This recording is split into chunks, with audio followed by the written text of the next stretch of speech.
Welcome back to my channel, The G Life. There has been a lot of conversation about removing Dr. Seuss from, circulation in general because of the racist imagery that is prevalent in his books. But I want to show you guys something. Check this book out. Now, this is a popular book, a childhood book here in Italy. And we're going to talk about this book.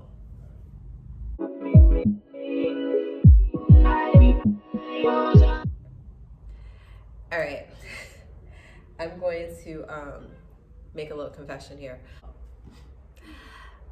One of my biggest concerns is raising our children here in Italy where it's not very diverse. And when our 3-year-old was starting preschool, I was really concerned about this basically being something that pops up in his school, because I am the type of person that always has the time. You know what I mean? Like, I'm gonna go to the school and I'm going to make a scene. But from my understanding, Italians are not always receptive to hearing that it's an issue, like this is racist. They have attachments to these books, kind of like the whole Dr. Seuss thing. People have attachment to the stories. They don't see the imagery as racist. And I can kind of understand a little bit more with Dr. Seuss, but this book, look at it again. It's obvious, right? We, especially as Black Americans, know where this imagery comes from and know what it's rooted in to understand. So I feel like I have a lot to combat here, right? I have a lot to combat raising children of color in a pretty lily white country. And even though this is their country, they were born here, I already know that there's going to be a bit of an identity issue associated with being a non-white Italian. It's a frustration because I know I'm going to have an uphill battle. And I know I don't have to battle it alone. Their father obviously is going to be there with me, but it is something that I'm constantly worried about, something that constantly concerns me in this society. And I'm gonna be honest, like, I've already talked about moving simply because I want them to grow up around more diverse people. I think it's important to have people around you that look like you. And not just like you, but look like you in a real positive role, you know, like people of power, people of influence, people who are incorporated in the society the way everyone else is, and not looked at as some sort of outsider. And I think that is one of the biggest concerns. And then when you see these type of books and you know that they're prevalent and you know that people are getting them for their children and thinking that this is something that helps them understand diversity, lets you know how completely lost in their thought and how they really don't even know anybody of color to be able to have the discussion that these images are not okay and why they're rooted in racism. And I think another challenge, especially in European countries, a lot of the Black people that if they are incorporated here in society from in a white country like this, are African.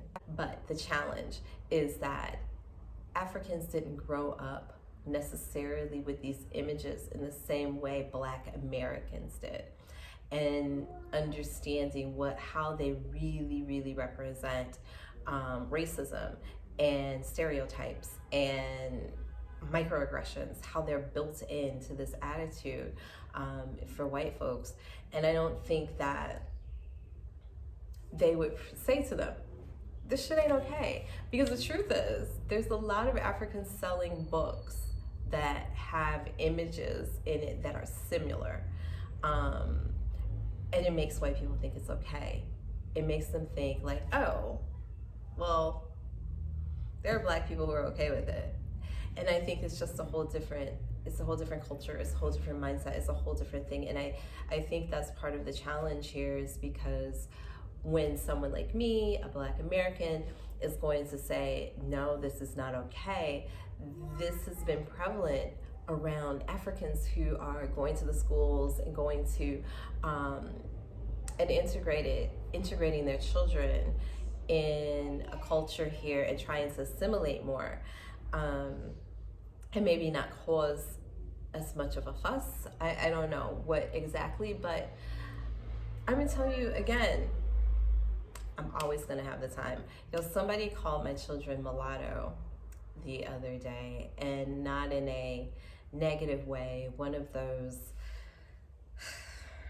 white people compliments, they're like, oh, mulatto children are always so beautiful. I had to evaluate, do I have the time? Yes, I always have the time. So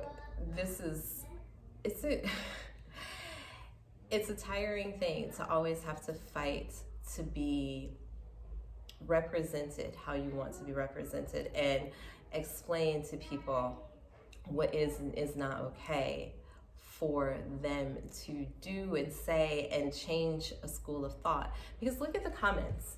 Check out the comments here. This book is not just here in Italy. It's sold on Amazon in America as well.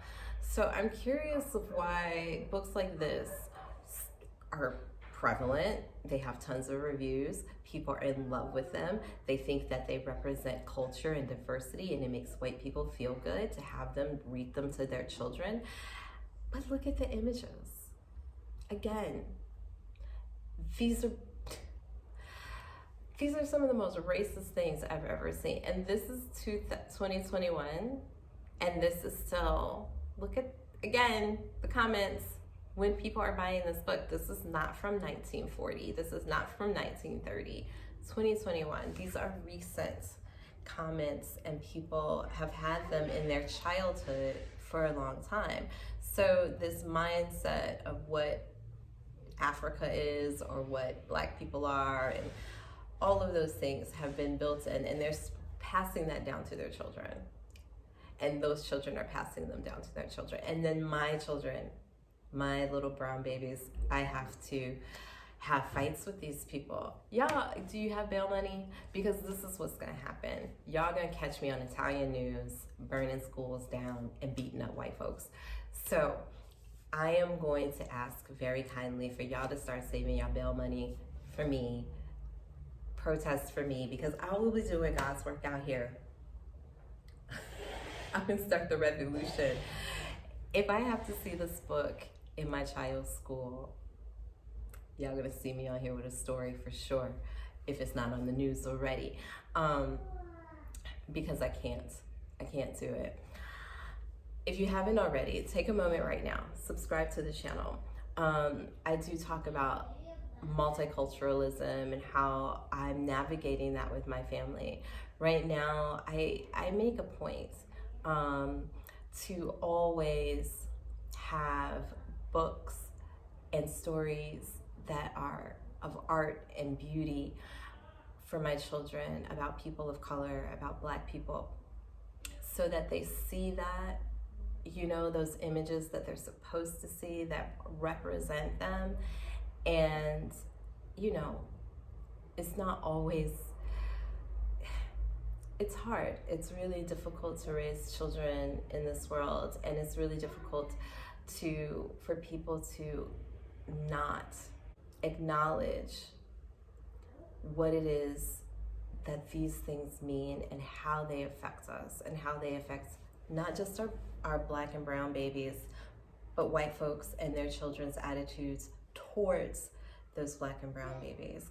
Because I would tell you, even on the playground, I see differences in how the children treat my children sometimes, not all kids, but a decent majority of them, when I'm on the playground versus when their father's with them on the playground. It's different, and it's one of those things where every day it's those little things that at you, and you feel it more deeply for your children. And so I've already voiced my concerns, obviously, to my family here. And, you know, I just feel like I'm always on high alert. I'm always just on the verge of, I don't know, a violent act. And I'm going to be that angry Black woman. And I'm not mad. I'm not scared to be an angry Black woman. I don't care if people think I'm an angry Black woman, because for my children, like I said, I always got the time. Always got the time. So y'all try me. Y'all try me. That is it. I mean, Italians think that they're, you know, tough, but no. Y'all know how Black mamas are about their babies. So I just thought it was interesting, because ultimately what's happening is, again, we're focused on things that we shouldn't have to be focused on still today, and still worried about these type of stories and images and how they are perpetuating stereotypes that white people need to see. And they're not real stories about us, and they're not representative of what they really are.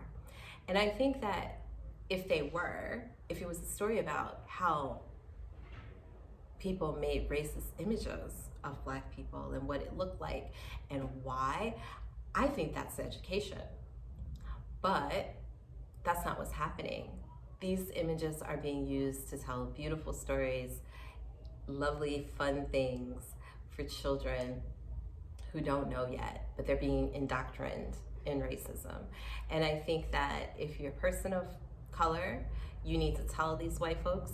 And if you are a white person, you need to listen, because you don't get to say, well, it's a childhood story, and you don't get to say that.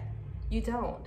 You have to shut up and listen to that person of color tell you it's not okay. And what you should do is go burn the book and understand why it's not okay. Solutions. That's what I'm into. Let me also say, I don't burn everything down. But I don't. I will, but I don't. Unless, you know, I have to. It's as simple. All right, that's it. I'm not a pyromaniac, but I could be. Anyway, subscribe to the channel. I'm going to, I have some friends who are actually doing a little campaign on Amazon to try and get rid of these books. So write Amazon, tell them that these kind of books are not okay. And I mean, they're sold in the United States as well. Duh, where'd you think the images came from? But it's time out. So go ahead, join us in trying to get rid of these type of books on Amazon. I'm gonna be at my child's school library doing a detailed inventory, just so I can start some shit, maybe. Yes, I am. But yeah, no. I always have the time. So go ahead, subscribe to the channel. I look forward to talking to you guys more about things that are happening in the world and things that are happening with my life. If you have not already, find me on Instagram. Lots of cute stories and pictures of me and the boys, and I do yoga snippets and things like that. So other videos as well, short little videos for you guys. So the G Life on Instagram, the G Life here. Subscribe, like, comment, tell me your thoughts, and I look forward to chatting with you guys. Ciao, ciao for now.